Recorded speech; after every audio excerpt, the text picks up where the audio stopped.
Hello, everyone. My name is Eren, and I'm here to present our work on testing variable brain sensor to track heavy equipment operators' mental states in construction sites. And why are we interested in this subject? Because as you know, equipment-related accidents are a significant construction safety challenge in construction sites, and in general, 25% of fatalities on construction sites are equipment-related accident. 25% of fatalities on construction sites are equipment-related, and we know that the leading cause of equipment-related accidents is not mechanical failure or any poor maintenance problem, and it is operators' failure and cognitive error. So if we're going to improve construction safety, we have to better manage our operators' cognitive states.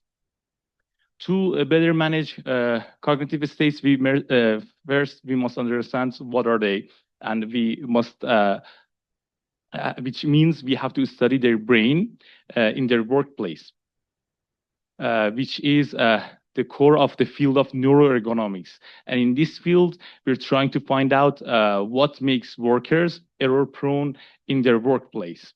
With recent advancements in neuroergonomics, theoretically, we can classify someone's cognition based on their cognitive arousal, which is how activated your brain is, and your task engagement, which is how dedicated you are to your current task, to classify your cognition into different error-prone states, such as giving up or boredom or inattentional blindness and deafness.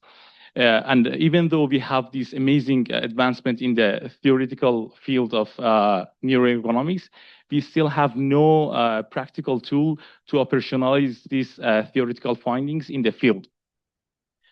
So to operationalize these findings, first we must understand that neuroergonomics has two parts. The first keyword and part is the brain, which is studying the brain, and EEG is perfect tool for this job because it has a high temporal resolution and it directly collects data from your brain, which then allows us to classify your cognitive states to error-prone states and optimal ones. And the second part of neuroergonomics is the workplace, which is the big keyword here, because we must understand what factors triggers those error-prone states during their work in their workplace to manage them better. But is it really safe to figure out what causes problem in the real world? Because then we face the actual problem there. So here, VR has great potential to let us simulate and test different scenarios with minimal cost and without any safety concerns. So the objective of this study is to develop an EEG-based, EEG and VR-based neuroergonomics frameworks to understand what causes operators' cognitive errors. And it has two modules. The first one focuses on the brain classification, and the second one is to apply it in the workplace. The first module is pretty much a pretty standard machine learning process. We collect some data, we label it, we process it, we clean it, and then we select a model, we train it, and then we evaluate it. However, there is a big problem in EEG-based machine learning classifications, and it is that machine learning, like EEG-based machine learning models, normally cannot be generalized for and adapted for new users. So they have low accuracy on unseen subjects, which means if you collect data from 10 people and train on these 10 people, and the new user might not be able to use it because of the low accuracy. So we're going to, while we acknowledge that EEG signals are notoriously difficult to generalize across individuals, we're aiming to mitigate this problem, but trying to make a pre-trained model and then tune this model for the new subject with a small portion of the data. And to do so, we propose a pre-trained model based on the transfer learning concepts. So imagine the black icons are your training individuals. So as you're feeding your training individuals to your network, all of the weights of the networks get updated, but then you freeze the pre-trained components. And then when you have your final user, you can just tune the individual components and update those weights. And then it could be used for that specific person as well with the limited data. And we have collected some data with 24 subjects, and we use different amount of their data to tune the model. And as you can see, with 5 or 6 minutes of data collection, we can achieve 70% accuracy, more than 70% accuracy in 4-class classification, which is amazing, and it could be applied in the field. And okay, now that we we have a somewhat generalizable model, we need to use it to find what triggers those error-prone states in the field, so we can manage them better. We propose like we integrate your EEG signals with eye tracking, because we now then we can know how you're feeling when you're looking at something. Then we can sync these data. So to do so, we developed our own like a 3D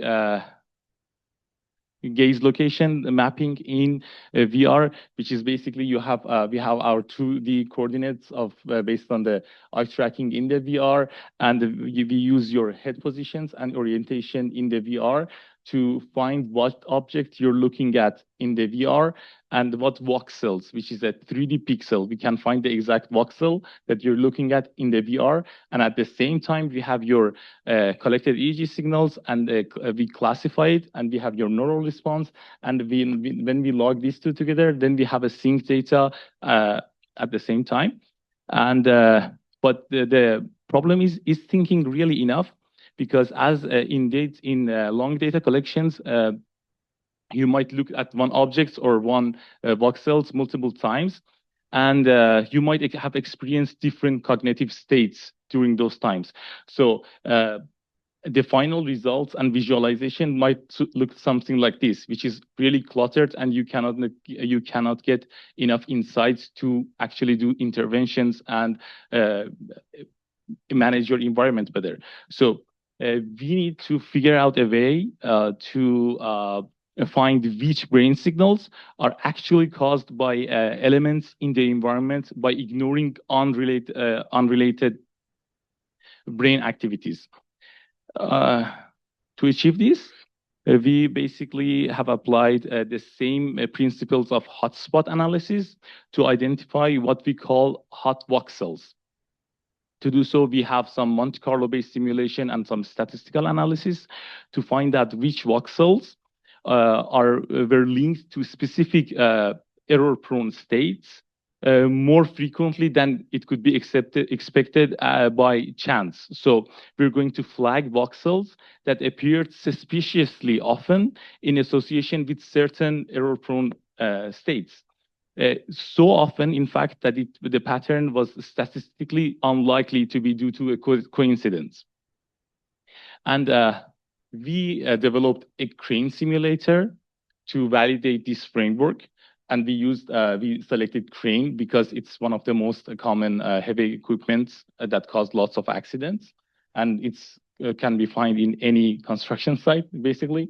So at the left video, you can see that our crane simulator in the VR, it has some scaffolding on the right-hand side of the driver. And the task is to move some objects from the rooftop and then locate them, lift them, and then place them on the scaffolding. And during this task, we collected the eye tracking and EEG signals. And then we performed our own hot voxel analysis. And the video on the right shows the results of which voxel appeared more problematic for specific error-prone states called mind blindness, which is when you're too focused on a task and you might miss any visual or auditory cue from the outside. So if somebody calls your name or something passes from the background, you might not even notice it.